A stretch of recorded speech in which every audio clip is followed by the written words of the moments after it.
Does full fibre broadband use more energy than its current traditional copper counterpart? If this has been a question that's been burning in your mind, well, today we're going to answer it for you.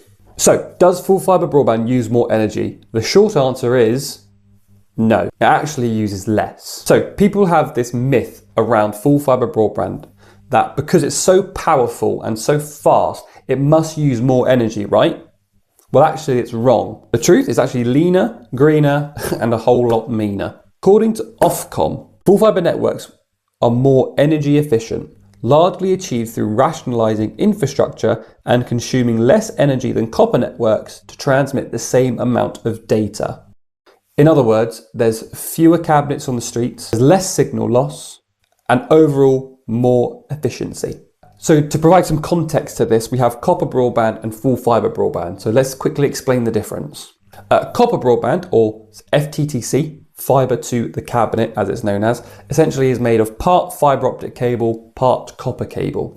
This type of broadband connection actually sends data through electrical signals, and these electrical signals actually degrade the further along they go. So the more distance they have to cover, the weaker they actually become. And because of this limiter, it means that actually the network requires more boosts to keep it faster and more usable the further along it goes. And all of this boosting and more energy is actually using more hardware, which is inefficient to run, and as I just said, uses more energy to actually get an acceptable broadband service. Now, let's quickly compare that to full fibre broadband. Full fibre broadband is a fibre optic cable all the way to the home, which means it's made of glass and it uses light signals to send data instead of electrical signals. It's minimal signal boosting, which means there's less equipment and less hardware, which means it consumes less energy. There's fewer street cabinets thanks to full fibre. Essentially, that means less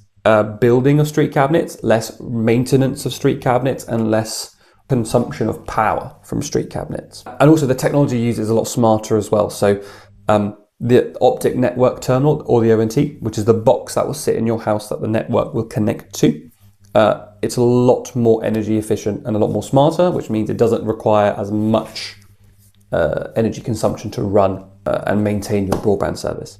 And also, let's quickly tap into the speeds. Because everything is happening so quickly, it means that there's actual less energy consumption just in the day-to-day usage of broadband. So things that download quicker means they're not working as hard for as long, which means less energy consumption.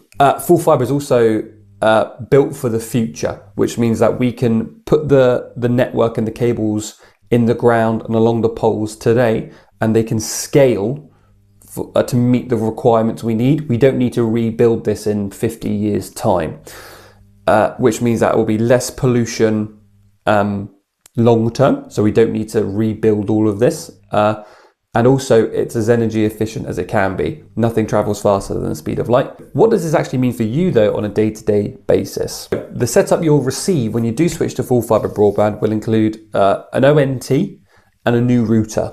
And what these two will do are essentially connect your property to the network, or the network to your property, I should say. And they are both more efficient as they are the latest technology used, which means they are smarter and they don't need as much power to run. And because of this, you won't see any noticeable increase in electricity usage in your home. And because your connection is faster and more reliable, it means you're spending less time waiting around for downloads and buffering to catch up with your lifestyle, which is a win for overall household efficiency. So that's it. Full fibre broadband absolutely uses less energy than its current copper counterpart. So if that's a big factor for you when it comes to being smart with your technology use, well then it's another tick for full fibre broadband. If you do want to know if you can access full fibre broadband, do visit our website netomni.com, where we have a postcode checker and you can enter your postcode to see if our full fibre network is available in your area. As always, if you like the video, please do leave a like, leave a comment, and subscribe to the channel if you're wanting to understand more about full fibre broadband and the overall world about online connectivity.